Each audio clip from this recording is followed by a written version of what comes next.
Panginoon, na sa bawat bighati, Panginoon, naroon ka, Panginoon, para sa amin. Tunay, Lord, ang katagumpayan namin, Panginoon, ay nanggagaling sa iyo, Panginoon. Kaya, Lord, sa umagang ito, inaalay namin sa iyo ang pinaka-the best naming pagsamba, ang the best naming pagpupuri, Panginoon, sapagkat sa bawat panahon ng aming buhay, lagi ka pong nariyan, Panginoon. Tunay, Lord, kahit na po kami ay nagkukulang, kailanman po, Panginoon, ay hindi mo po kami iniwan. Kaya, Lord, taos puso po kaming nagpapasalamat sa iyo. Taos puso po namin ikaw na pinupuri at sinasamba sa umagang ito, Panginoon. Lord, maraming salamat sa iyong katapatan, sa iyong kabutihan at kadakilaan sa aming mga buhay. Purihin ka po, God, sa umagang ito. Sa pangalan ni Jesus, Amen and Amen. Purihin po ang Panginoon. Pwede na po tayong maupo.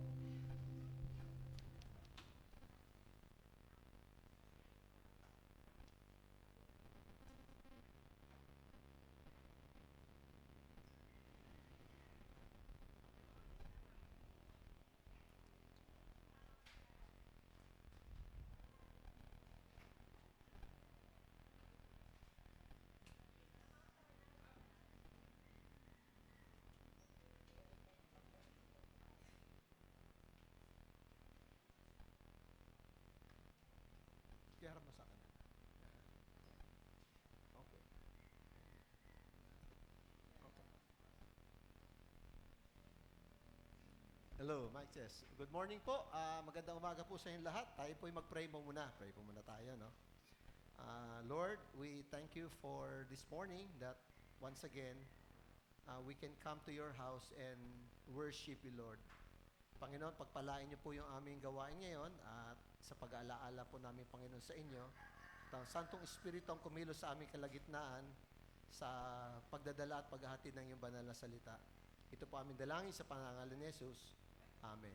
Amen po. Okay. So, yan. Kita niyo po. Kita niyo po, no? March 28 po, no? Ito lang itong taon. 12:50. Mag-aalauna po ng hapon. Di ba nagkaroon po ng lindol po sa Myanmar? 7.7 po yung magnitude po niya ayon po dun sa US Meteorological Survey po, no? Problema dahil magkatabi lang naman po yung Myanmar at Bangkok, yung Thailand, so naapektuhan po sila. Ito pong building na ito, ito po yung State Auditor's Office, yung nag-audit po, so parang sa atin yung sabi parating COA, meron tayong Commission on Audit, yan po yung building po niyan. Ngayon, yan po yung nag-collapse. Ito pong project pong yan po ay, it's a joint venture between Italian and Thai Development PCL. Parang may Italian counterpart, tapos may mga Thai na mga Thailander din na company. Ito pang matindi. May ka-partner po silang Chinese na construction firm. So, 44 na mga tao ang namatay po dyan. 59 were injured. Dalawa pong foreigner. Foreigner kasi hindi man taga Thailand. Tapos, 5 pa ang hinahanap po nila, missing. 5 yung missing po, no? Si Akanat Prompan, Minister of Industry, ni-raid po nila yung Rayong-based Chinese steel bars manufacturer Kin K-Yuan. Nagkaroon po sila ng search order from a court, nakakuha po sila ng search order. Ni-raid po nila yung nag-supply ng bakal na Chinese company. Sa kanilang paniniwala na yung ginamit na bakal ay puro substandard. So ni-raid po nila. Siyempre Chinese, alam mo naman. What do you expect? So, mapapansin po natin, ito, gumagalaw siya, hindi ko alam paano mapagalaw. So, nag-collapse po yan. So, zero po ngayon yan. Ibig sabihin, yung foundation po ay hindi matibay. Now, ano po yung ating ngayon? Alam niyo po, kapag yung foundation po ay hindi matibay, eventually po talagang magko-collapse. Now, tandaan po natin, ngayon po ay we remember the resurrection of Jesus Christ. So, we celebrate not only yung Christmas, but we celebrate also the Easter, yung pagkabuhay ng ating Panginoon. Kasi po yung resurrection, yung pagkabuhay ni Jesus, foundational teaching po ito sa Biblia. Kaya nga po, sinasabi ni Paul, tingnan niyo po yung mga talatang sinasabi. Kung si Jesus daw hindi nabuhay, ano sabi po ron?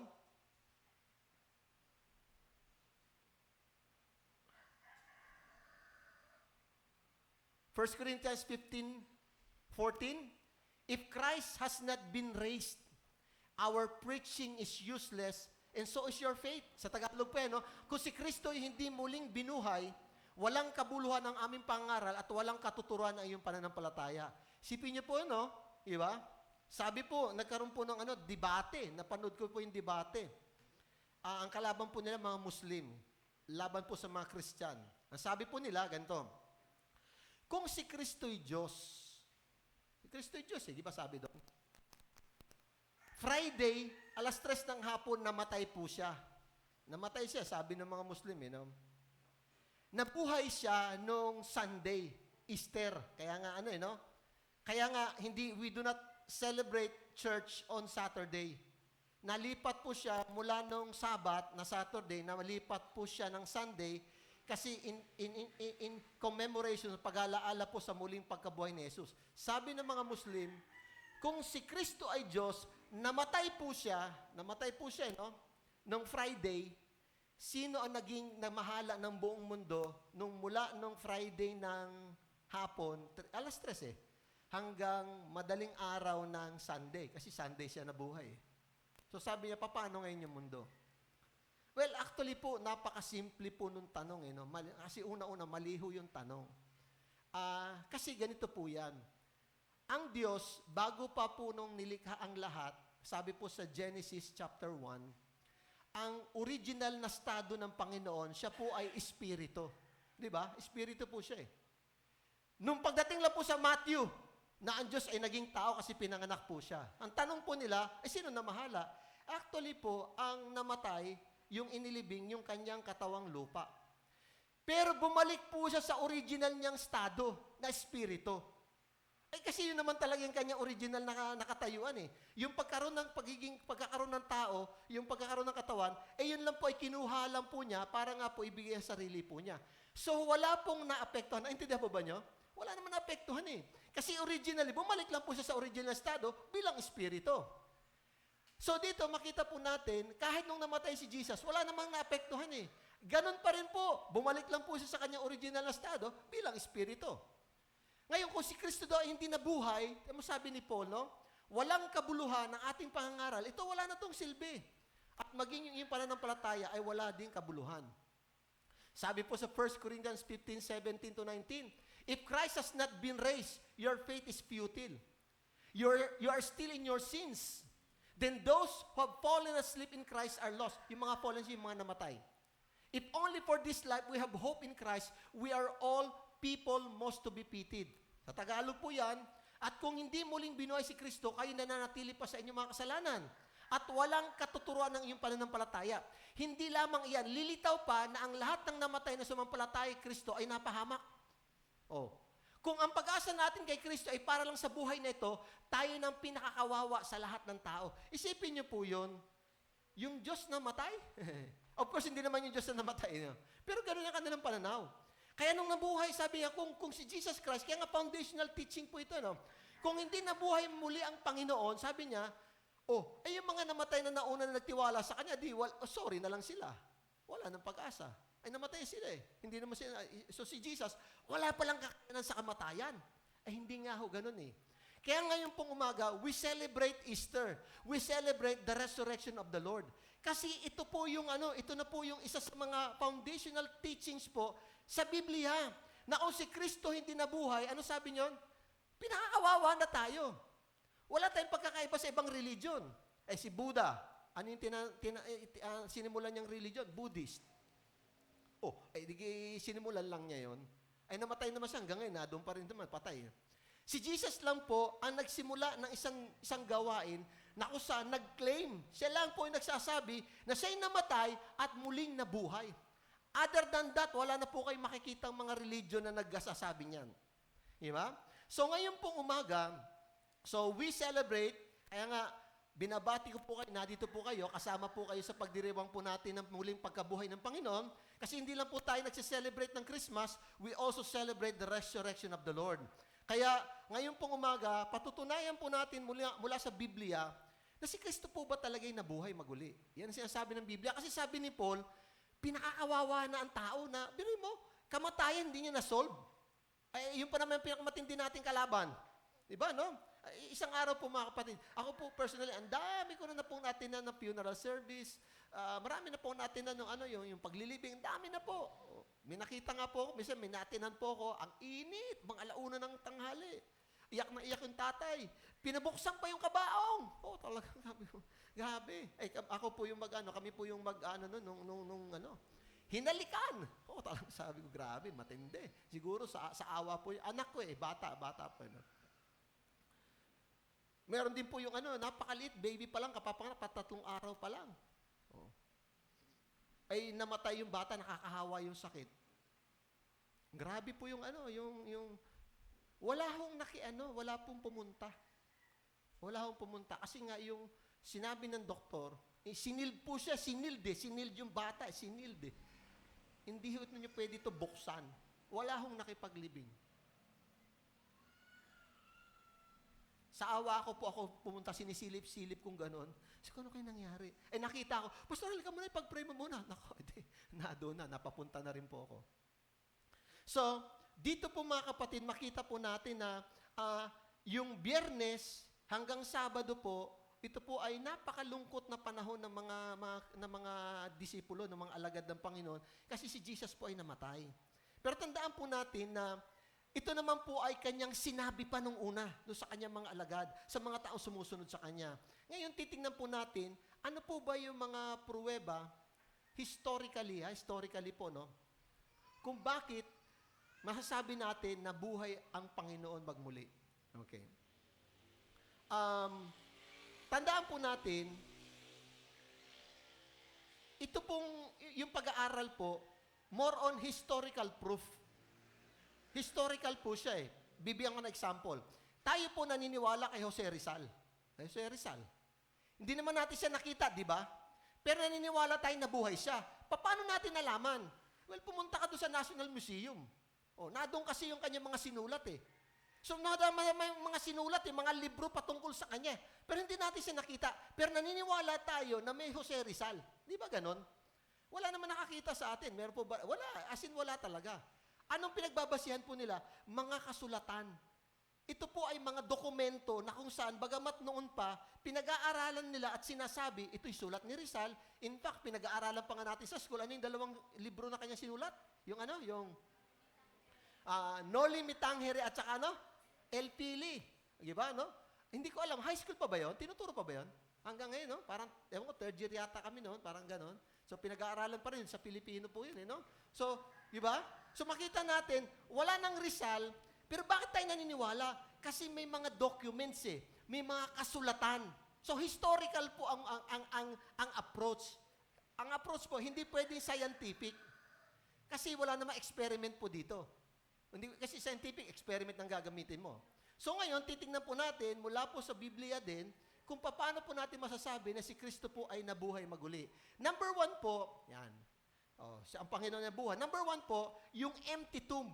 Yung libingan na walang laman. Matthew 28, buksan na po natin ating mga Biblia. Yan, Matthew 28 po, no? Tingnan natin po yung sinasabi po ng Biblia. So, Tagalog na po yung ating babasahin. Yan, sa Tagalog na po, no? Sabi po rito, Matthew 28, verse 1, sabi po rito, no? Sabi, makaraan ang araw ng pamahinga. Saturday po yon, makaraan. So, after. Ganito po, no? Tanong ko sa inyo, kailan nagbabago yung ating, yung ating oras? Kailan nagiging AM, kailan nagiging PM? Diba, AM, day, di afternoon o night na yung PM. Okay, anong rendering natin para mabago? Paano siya nababago? Anong pinagbabasihan? 12, 12 na 12. So 12, pagdating ng 12, 12 midnight, 11:59, yun po ay, ano pa yon? 11:59 ng gabi, ito po ay gabi pa po yon. Pero pagdating ng 12, umaga na po yon. Oo. Okay, so, sa mga Hudyo, baliktad. Sila naman, nag-start ang araw nila ng alas 6. 6 naman sila. So, pagdating ng 6 na morning, hanggang 6 na kinabukasan, ayun ang kanilang rendering. Tayo alas 12. Sila naman baliktad. Kaya makaraan ng pamamahinga, yung Sabat, ibig sabihin, ito po ay lagpas alas 6 na kinabukasan ng Sunday. Kasi araw ng pamahinga eh. Kasi ang Saturday nila ay 6 ng umaga ng Sabado, tapos 6 kinabukasan din ng Linggo. O, di kaya ano yon. So, ibig sabihin, lagpas alas 6 na po ito. Sa pagbubukang liwayway, tama. Kasi di ba usually mga after 6, umano na yung araw, no? Nang unang araw ng Linggo, pumunta si Maria Magdalena at isa pang Maria sa libingan ni Jesus upang tignan ito. Biglang lumindol ng malakas sapagkat bumaba mula sa langit ang isang anghel ng Panginoon, iginulong nito ang batong nakatakip sa libingan at umupo sa ibabaw niyon. Ang kanyang mukha ay nakakasilaw na parang kidlat at puting-puti ang kanyang damit. Yan. So, hindi tide, Hindi tide. Hindi ganon. Nanginig sa takot ng mga bantay. Tandaan nyo, pinabantayan ni Pilato. Di ba? Pinabantayan ni Pilato yung libingan. Pinabantayan po niya, no? Nang makita ang anghel at sila nabuwal na parang mga patay, gulat sila, no? Ngunit sinabi ng anghel sa mga babae, huwag kayong matakot. Alam kong hinahanap ninyo si Jesus na ipinako sa krus. Sabi niya, wala na siya rito sapagkat siya'y muling nabuhay gaya ng kanyang sinabi. Hali kayo, tingnan ninyo ang hinimlayan niya. Di ba? Sinasabi po doon, no?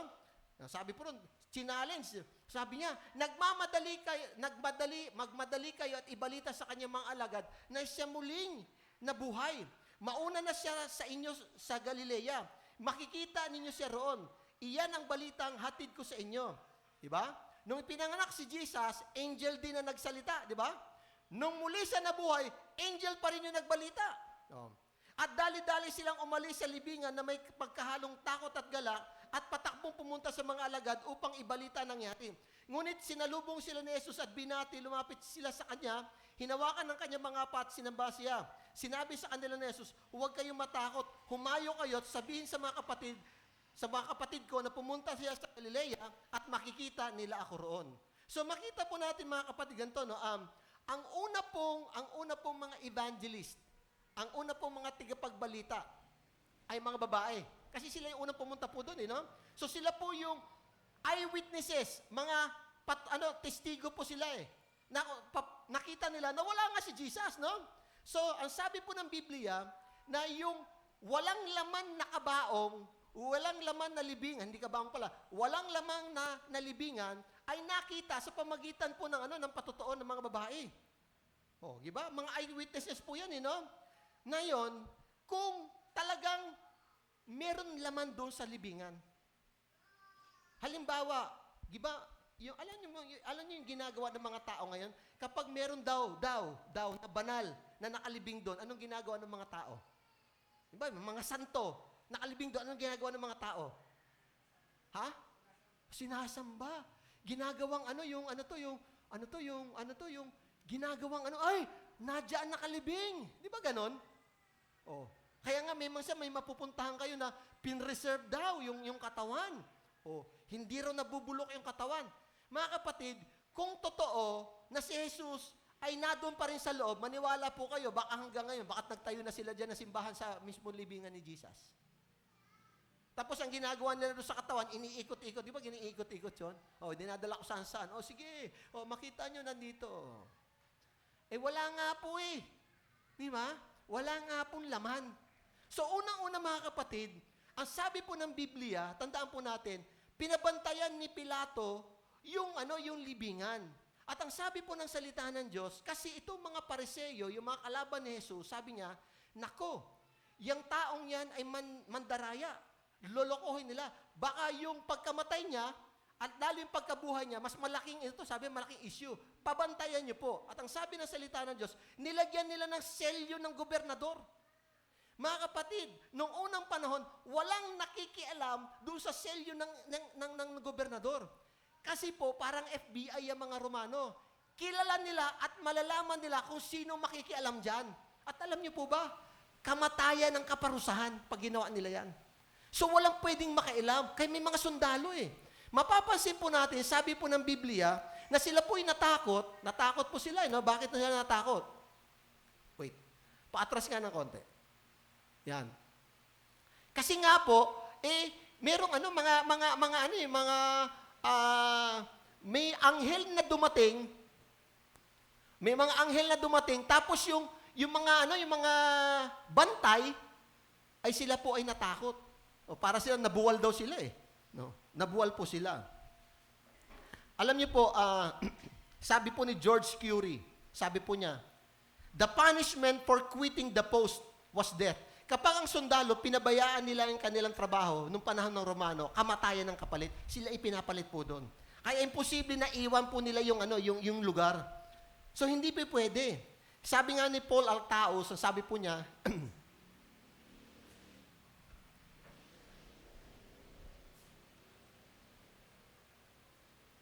sorry, pabaliktad pala ito. The resurrection could have not been maintained in Jerusalem for a single day, for a single hour, if the emptiness of the tomb has not been established as a fact for all concerned. Sabi po niya, kung yung libingan ni Jesus ay hindi totoo, sabi niya, hindi nila napatunayan na walang laman po ito. Kahit sa isang araw, yung mga tao noong unang panahon, hindi sila maniniwala na nabuhay si Kristo. Imposible po daw yun. So number 1, nakita po natin is the empty tomb. Unang-una po yun. Pangalawang dahilan. Bakit naniniwala po tayo? Yung grave cloth. Kasi noong unang panahon, pag sila'y namatay, hindi naman katulad natin ngayon, diba? Sa atin naman binibihisan, no? Tama naman po yun. Sila naman po, parang minamamify nila, yung binabalutan ng telang lino, yung patay. So, binabalot po yun. O, titignan po natin. Anong sabi po ng Biblia patungkol dito? Yan. John chapter 20 naman po tayo. O, sige, sa Tagalog na po natin babasahin. Okay. John 20. Sina Pedro at ang nasabing alagad ay nagpunta sa libingan kasi sinabi ni Mary na nabuhay si Jesus, no? Sabi niya, wala doon, wala yung katawan doon.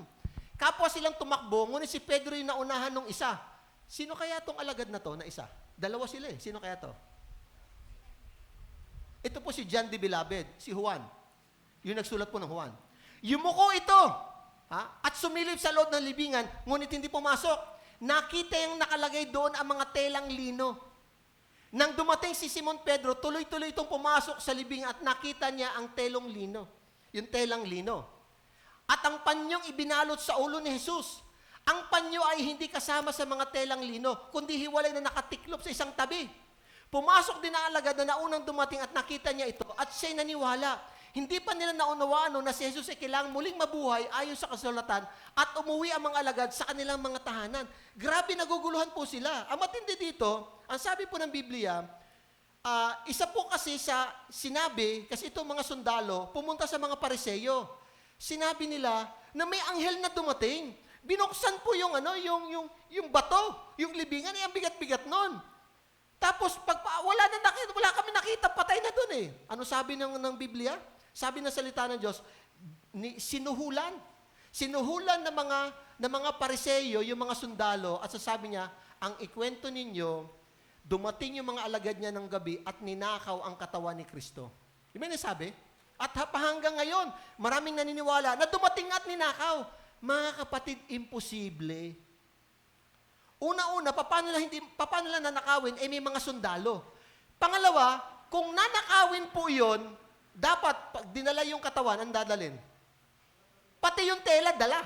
Siyempre magmamadali ka may panahon pa ba? Sabi rito, no? Nakatiklop sa isang tabi.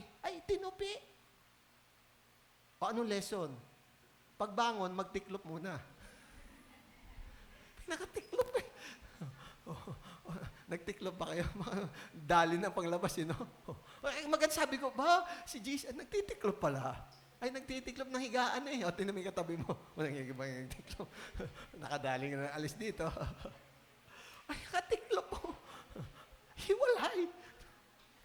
Nagkahiwalay. Sabi ko, wow. Sabi ko, grabe. Ayos Kung nanakawin po yan, siyempre yung magnanakaw, magmamadali. Ang problema po, isa pa rin yung issue. Ang mga Hudyo, hindi humahawak ng patay. Malaking kasalanan sa kanila yan. At ikaw ay ikukonsider, tuturuin kang madumi, kaya hindi sila humahawak ng patay. Kaya imposibleng kunin nila yan. Ay tapos, yung tela natin, ibig sabihin, hinawakan nila mismo yung patay, imposible. Kaya nga, yung pangalawa, hindi lang, walang laman yung libingan. Pangalawa, yung ibinalot po sa kanya ay naroon pa, nakatiklop. Oh. So alam niyo po yung lesson na, okay na ba? May lesson na po tayo. Ganito po mga kapatid, papakita ko sa Biblia, papakita ko sa inyo sa Biblia, bakit ito pong telang iniluto, Pastor, is napaka-issue naman po. Bigyan ng example. Nung si Lazaro po, John chapter 11, binuhay ni Jesus yan eh. Yan. Tingnan yung katabi nyo, may kamukha ba? Hindi, wala naman siguro. yan. O, papakita ko sa inyo. Okay. Papakita ko po sa inyo. John chapter 11, verse 38. O, titingnan nyo po tingnan nyo po. John chapter 11, 38. Tagalog. So, sinabi ng mga magkakapatid na si Lazaro, yung kanyang best friend, namatay na. Ang sabi ni Jesus, saan nyo siya dinala? Sabi niya, doon po sa libingan. Ang sabi ni Jesus, buksan ninyo yung libingan. Sabi ng magkapatid, Panginoon, 3 araw na po patay yung aming kapatid. Ang baho na po nun. Hindi, buksan ninyo. Siyempre, alam mo, si Jesus, grabe po yung compassion niya. Muling nabagbag ang kalooban ni Jesus pagdating sa libingan. Grabe yung kalungkutan niya. At ang pinaglibingan kay Lazaro ay isang yungib na natatakpan ng malaking bato. Ganon din. Diba, no? Alisin niyo ang bato, utos ni Jesus. Ngunit si Martha, na kapatid na namatay, sumagot, Panginoon, nangangamoy na po siya ngayon. 4 na araw na siyang patay. Sinabi ni Jesus, hindi ba't sinabi ko sa inyo, kung sumasampalataya ka, ay makikita mo ang kalwalhatian ng Diyos? Kaya inalis nila ang bato. Tumingala si Jesus sa langit, sinabi, Ama, nagpapasalamat ako sa iyo sapagkat dininig mo ako at alam kong lagi mo akong dinirinig. Ngunit sinabi ko ito dahil sa mga taong narito upang maniwala silang ikaw ay nagsugo sa akin. Pagkasabi nito, sumigaw siya, Lazaro, lumabas ka. Lumabas nga si Lazaro, nababalot ng alin?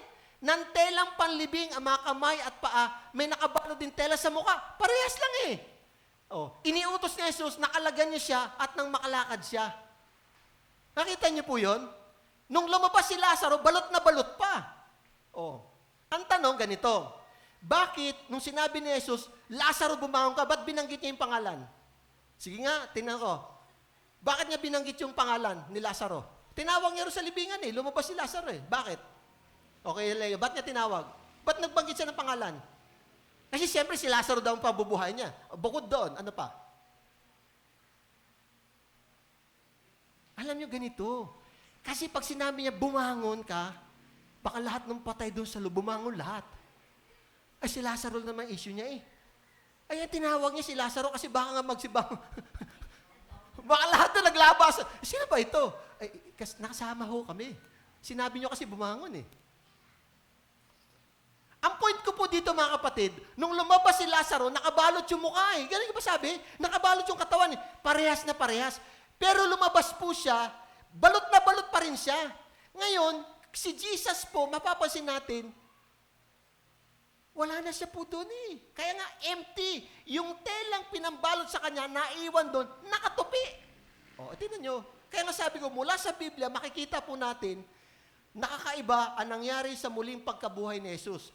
Ang kaibahan, ganito, anong kaibahan ng resurrection? Kasi ganito po, sa Biblia, marami naman po talagang taong mga na-resurrect din, mga nabuhay maguli. Natatandaan nyo, si Lazaro, John chapter 11, yung anak ng biyudang taga-Nain, yung naglilibing, naawa si Jesus, umiyak na iyak yung ina, kasi balo na po siya, tapos namatay pa yung isa-isang anak niya, sabi niya, Ginang, wag na po kayong umiyak. Di ba binuhay niya? Anong kaibahan nung resurrection ng mga yon at saka resurrection ni Jesus? May pagkakaiba po yun. Alam niyo pong pagkakaiba? Itong mga taong ito, eventually namatay din sila ulit. Ang maganda kay Jesus, ngayon po, nung siya'y mabuhay, nabuhay na siya magpakailanman. Amin po ba? Yun po yung kaibahan.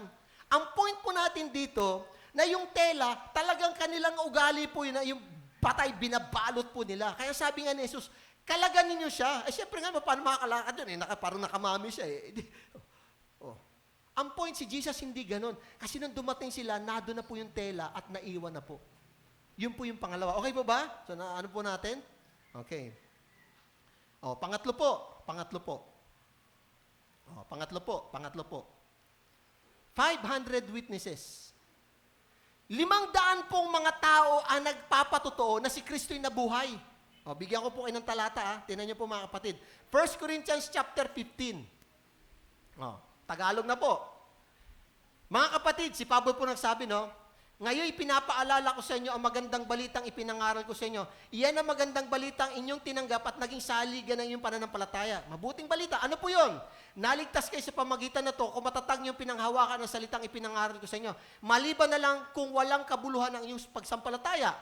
Sapagkat ibinigay ko sa inyo bilang pinakamahalaga sa lahat ng tinanggap ko rin. Na si Kristo'y namatay, ito na po yung good news, mabuting balita. Si Kristo'y namatay dahil sa ating mga kasalanan, tulad na sinabi ng kasulatan, inilibing siya at muling nabuhay sa ikatatlong araw, katulad din ng sinabi ng kasulatan. That's the good news. Si Kristo namatay, inilibing at nabuhay maguli. Yun po yung mabuting balita. Kaya sabi ni Paul, no? Okay, diretso. At siya'y nagpakita kay Pedro at saka sa 12. Pagkatapos, nagpakita siya sa mahigit na 500 kapatid na nagkakatipon. Marami sa kanila ay buhay pa nga hanggang ngayon, subalit patay ng ilan. At nagpakita rin siya kay Santiago, pagkatapos ay sa lahat ng mga apostol. Meron ba bang karugtong? Wala na po. Okay. Ang point po dito, alam niyo mga kapatid, ang nakakita kay Kristo ay 500 mga tao, yung witness. Alam niyo po ba sa batas natin, kahit isang testigo lang, sapat na yon para ikaw ay makulong ng habang buhay. Kahit isang testigo lang. Usually, mga kaso niya, kaso ng rape. Kasi wala naman nire-rape sa gitna ng hindi rape. Diba? Kahit yung patotoo lang ng babae na ni-rape, ito po'y sapat na para makulong ka. Isa lang po yun. Ito 500. Isipin mo, gano'ng kabigat po yan. Kung bibigyan niyo po yan ng tig-1 minuto, tig-1 minuto, o sir, mamaya, challenge kita. 1 minuto. That's 500 minutes. Ilang araw, sir, yun? Yung 500 minutes. Yeah, sige, sir. Habang iniisipan ni sir, 500 minutes. Tig 1 minuto, magpapatotoo ka lang, ha? 1 minute. 1 minuto. 500 minutes? Ha? Hindi pa kasama si Pedro, yung 12, yung 500 na lang. Isipin mo, interview mo, tig 1 minuto, 500 minutes. O, ilan, sir? I-divide mo sa 24. Sige nga, paki-divide nga po. Para malaman mo kailang araw. Kasi yung 500 minutes, i-divide mo sa 60. 60 minutes, sige ba? 1 hour. Okay, tama. O, i-divide mo sa 60 yan. Sige nga, kasi may calculator. Tama ba? Oras, sige. Para malaman natin kung ilang araw. Sino yung calculator dyan? Anyway, sige, mamaya, sige. Ano yan, magaling to, math po yan, no? Music major po ako. Joke. music, no? 8 hours sa 1 minuto. Oo, parang nagtrabaho ko ng buong araw. Oo. Nagtrabaho, isipin mo, 8 oras magte-test mo, 1 minuto. Kung 1 minuto lang magsalita yan. Di ba? Kung magpapatoto, 1 araw, 8 hours, yung pagtatrabaho mo, 8 hours, 8 oras magpapatotoo yung mga, pakikinggan mo lang sila isa-isa, o tingin 1 minuto lang, ang dami nyo eh. Mga kapatid, ganun kabigat. Meron pong isang tao, ang pangalan po niya ay ito kanina, no? Si Lee Strobel. Ito po yung sikat na journalist po sa Amerika. Yale University graduate. Atheist. Di siya naniniwala kay Jesus. Sabi niya, ang pinakamalaking kalokohan na nabasa ko sa buong kasaysayan ko, kasi investigative journalist yan eh. Sabi niya, sa lahat ng kalokohan ay yung si Kristo na buhay maguli. Yale University. Sikat po na journalist, investigative journalist. Ang gusto niyang mga kasong na iniimbestigahan po niya, journalist po siya, yung mga namamatay. Yan ang kanyang porte. Isang araw, yung kanyang asawa na born again, nakakilala sa Panginoon. Ang sabi ng kanyang asawa, di ba magaling ka naman? Bakit hindi mo pag-aralan yung resurrection ni Jesus? Sabi niya, sige. Kinuha niya yung challenge eh. Nagsulat po siya ng libro, The Case for Christ. Yun yung title ng book. Ginawa po yung film. Isang movie po yan, no? Alam niyo ginawa niya? Pinag-aralan niya 5,000 manuscripts mula sa Israel, sa US, kasi may mga nakuha silang mga manuscript, no? Grabe kasi, magaling siya na tao, no? Eventually po, ito pong si Lee Strobel po, nakakilala sa Panginoon. Kaya nga isinulat niya po yung libro, The Case for Christ. Isa pong matalinong tao po. Journalist kilala po sa Amerika po yan. Magaling pong manunulat. Pinag-aralan po niya yung yung pagkabuhay ni Kristo. Alam niyo po, grabe yung kanyang ang approach po niya eh. Una-una, sabi niya, ilang tanong lang naman. Una, ito ba talaga si Kristo yung namatay? Kasi kung di naman siya namatay, wala tayong pag-uusapan na nabuhay ulit. Kung di naman namatay yan eh. So yun muna ang yung pinatunayan. Kinakailangan mapatunayan natin na siya yung namatay. 5,000 manuscripts, mga kapatid, binasa niya. Ang dami! Ang dami! Eventually po, siya po ngayon ay isa sa mga apologist, yung mga nagtatanggol sa pananampalatayang Kristiyano. Grabe po yung nangyari po diyan. Kaya siya po ay nag-aral hindi para makakilala sa Diyos, para patunayan mali ang Diyos. Hindi po gano'n na nangyari. Hindi po gano'n. Kaya napakabigat po nung nangyari po ito kay Lee Strobel. Kaya sabi ko, wow. So, 5,000 Greek manuscript, pinag-aralan po niya. Tapos dito makita po natin, pumunta siya kung saan-saan po mga bansa para patunayan lang po na hindi totoo yung resurrection, na eventually po nakakilala po siya sa Panginoon. Grabe.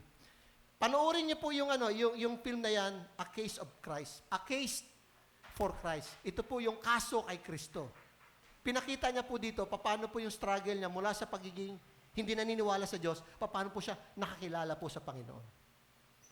Mga kapatid, sabi nga sa inyo, historical po yung approach, hindi scientific, kasi hindi naman pwede dito hindi naman pwede dito experiment eh.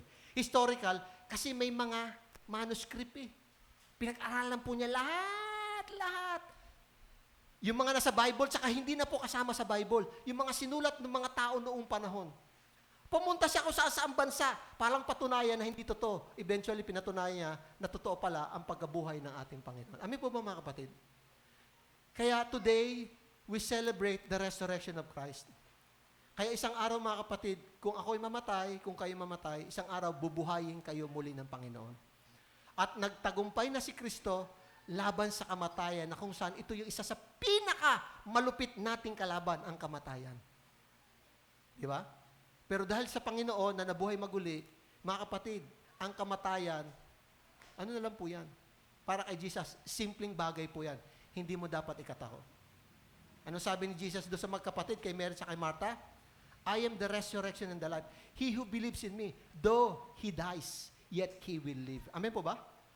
Mamatay ka man, pero huwag kang mag-alala, isang araw, bubuhayin ka ng Panginoon. Tayo po'y mag-pray. Pray tayo.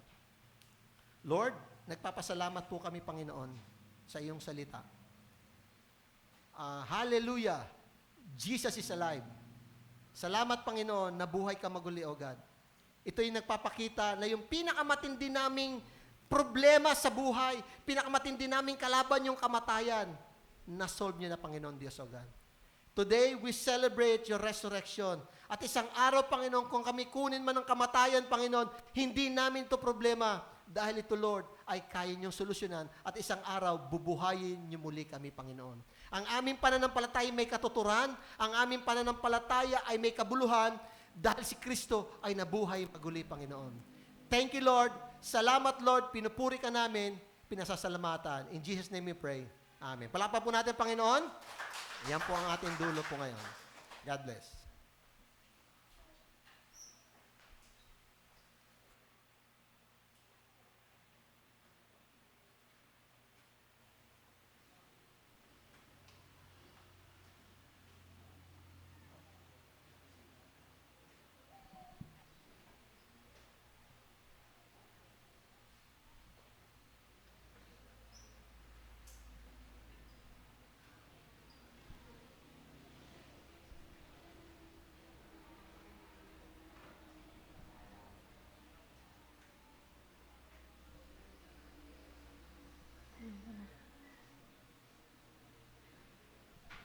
Hello.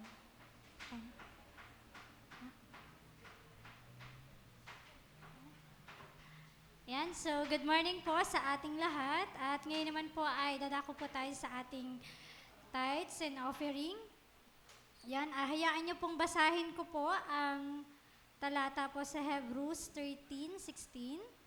Yan, sabi po dito ay, huwag ninyong kalimutan ang paggawa ng mabuti at ang pagbibigay sapagkat sa mga ganitong handog ay nalulugod ang Diyos.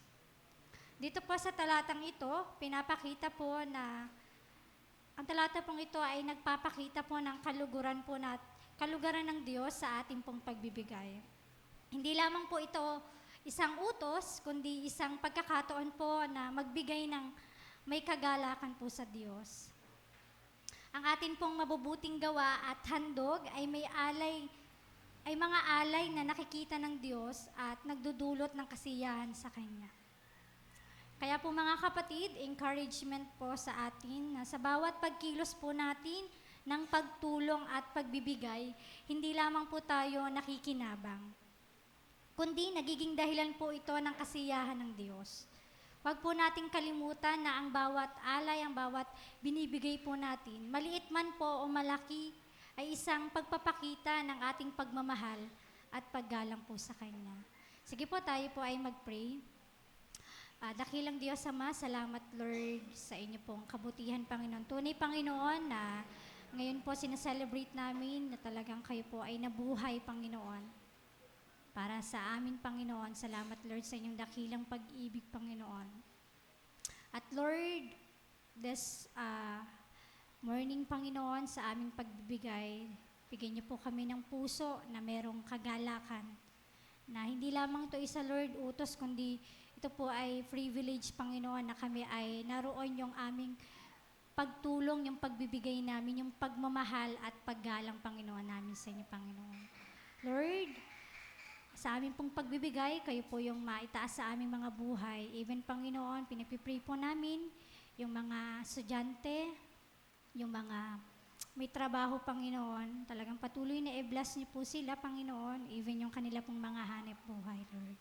Lord, maging yung aming pong salapi na malilikom po, Lord, patuloy po itong magamit, Lord, sa inyo pong kaharian, Panginoon. Lord, salamat po. Ito yung aming dalangin sa pangalan ni Jesus.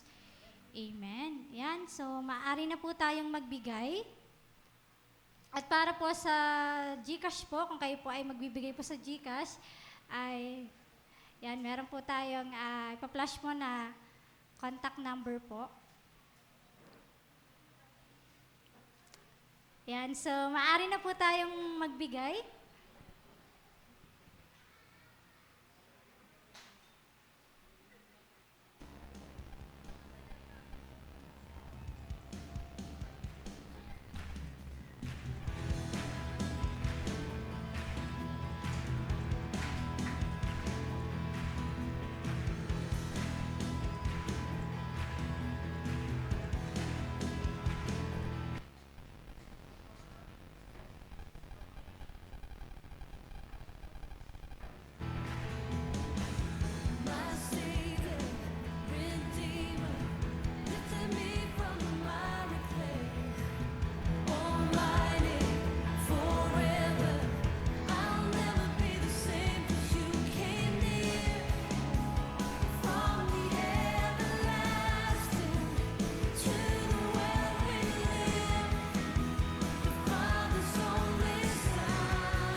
Hello.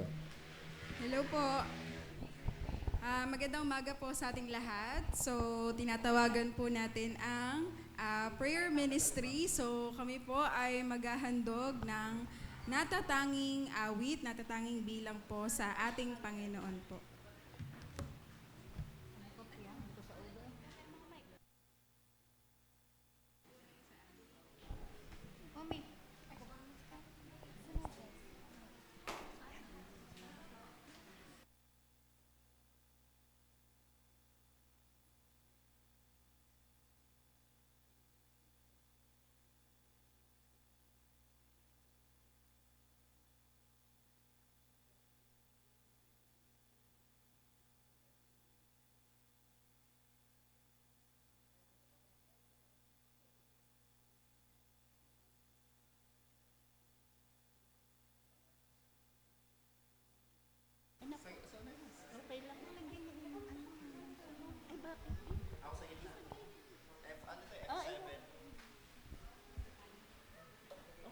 Okay, so sige po, ang title po ng aming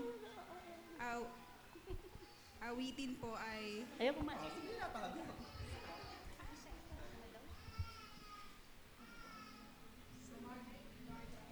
Hello, hello.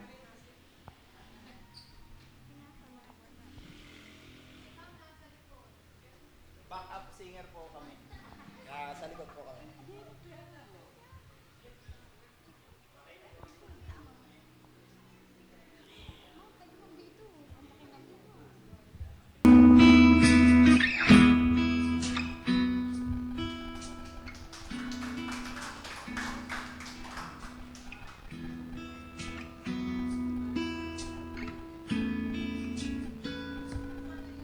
Oh Diyos, sa iyong lahat ang samba't luwalhati, maging ang pinakamainang awit ay aawitin sa iyo.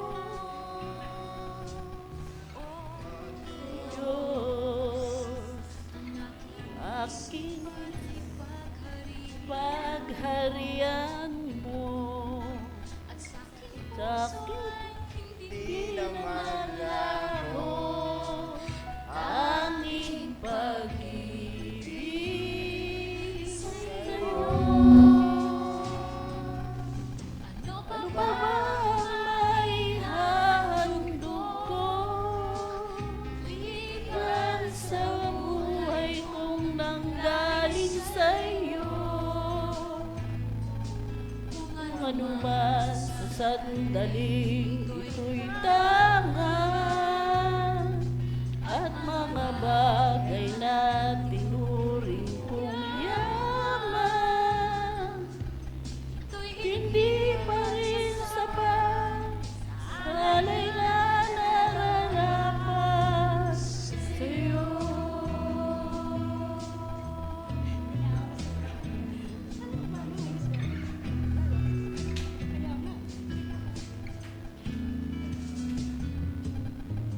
Oh Diyos, sa iyong lahat ang pagsamba't luwalhati, maging ang pinakamainam kong awit ay aawitin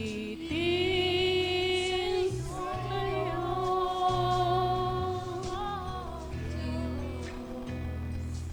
Ang aking isipan ay pagharian mo at sa aking puso ay hindi na maglaho tanging pag-ibig.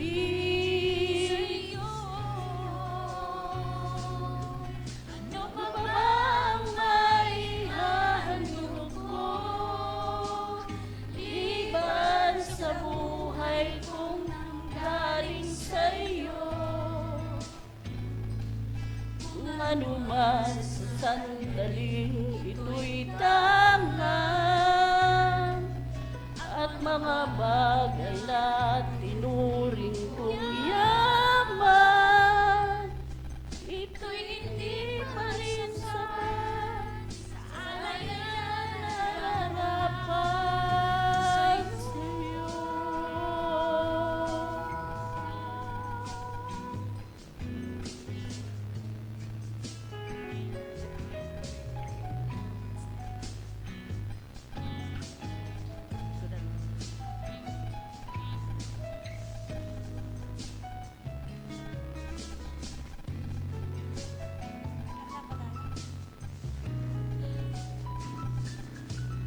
Ano pa ba ang maihahandog ko?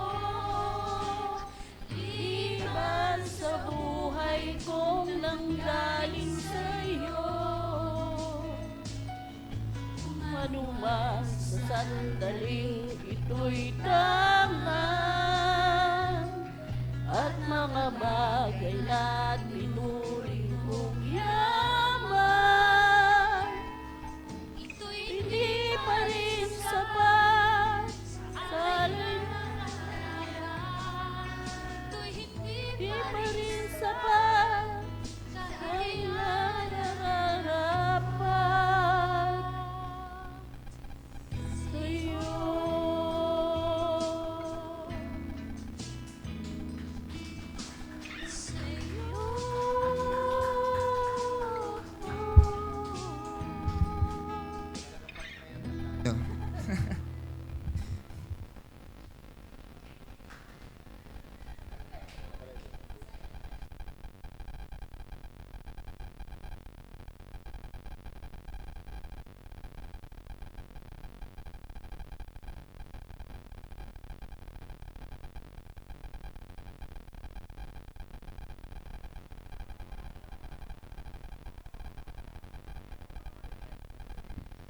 Hello, Mike Chess. Okay, tayo po ito may lahat. Magwawakas po tayo sa panalangin. After po nito, meron po tayong dedication. Sige po. Tayo po yung mag-pray. Let's pray. Panginoon, nagpapasalamat po kami ngayong pong araw na to. We celebrate, Lord God, your goodness. We celebrate, Lord, your resurrection. Salamat, Panginoon, nabuhay kayo maguli. You defeated death, O God. At Lord, ito pong pinakamahigpit naming kalaban, Panginoon, kasalanan at kamatayan ay napagtagumpayan ninyo. Binayaran niyo po ng iyong dugo, Panginoon, naming mga kasalanan at napagtagumpayan niyo rin, Panginoon Diyos, ang kamatayan ng kayo mabuhay maguli. Kaya ngayon, Panginoon, anuman yung mga pinagdadaanan namin, mga mabibigat na sitwasyon, mga mabibigat na problema, Panginoon, ito po, Panginoon, ay kaya po ninyong solusyonan dahil makapangyarihan kayo. Kung ang kamatayan nga na walang solusyon, ang siyensya, ang medisina, hindi nabigyan ng solusyon, pero Panginoon kayo nabigyan nyo. Kaya kung ano man yung ang pinagdadaanan, lahat ng bagay, walang imposible sa inyo, Panginoon. At sa oras na to, igawad niyo po, Panginoon, ang pagpapala, ang proteksyon, Panginoon, ang biyaya at kaaliwan sa bawat isa, Panginoon. Maging doon sa mga may karamdaman, inihiling po namin ang iyong kagalingan at ang iyong patuloy na supply sa aming mga pangangailangan, O God. Ito po aming dalangin sa pangalan ng Ama, ng Anak at ng Santong Espiritu. Magsabi po tayo ng Amen. Amen. Palapan po natin, Panginoon. Upo muna tayo po.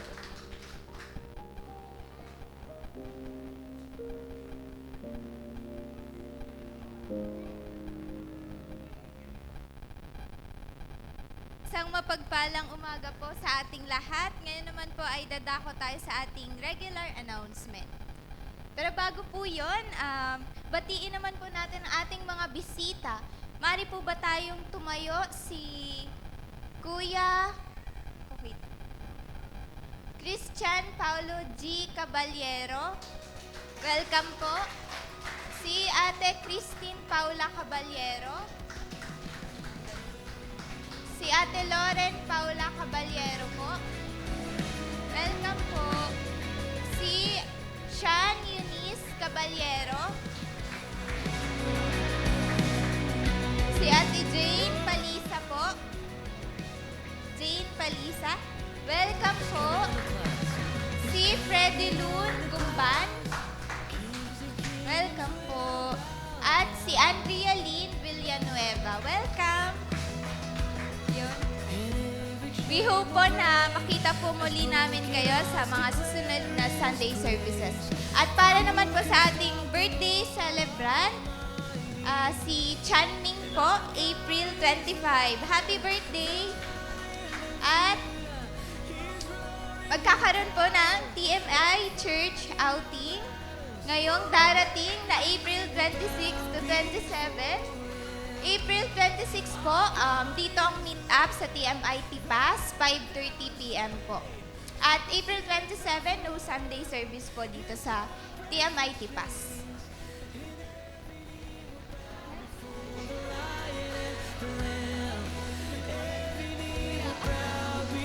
Ayun. At ngayong darating din po na May 2 and 3, 2025, Friday and Saturday po yun, magkakaroon po ng teachers training.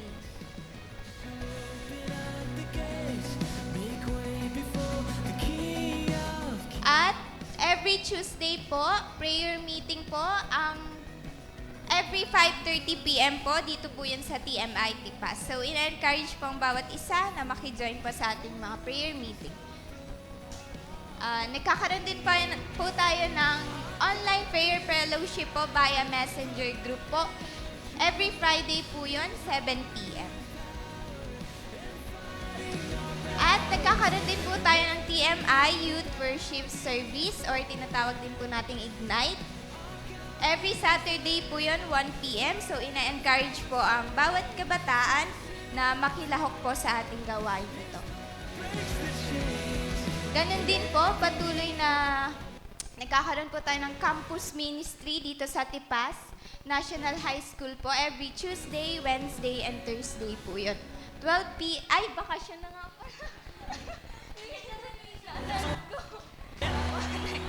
Ayun po. At, ayun, mamaya din pong 1 p.m. to 3 p.m. po, continuation po nung shape training po na sinimulan nung April 17 po. At, thank you po.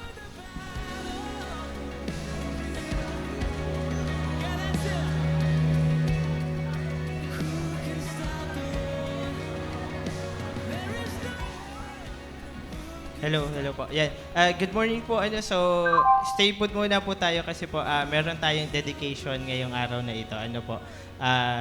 Sila po ay Bible study contact natin from Tipas Sulok. So, tayo po ay maupo muna. Okay na po.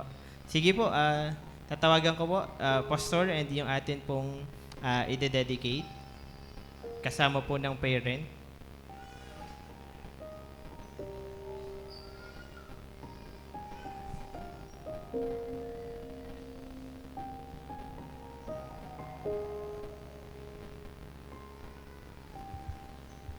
Tsaka po yung tatay po. Dito po, si Paulo tapos si Loren.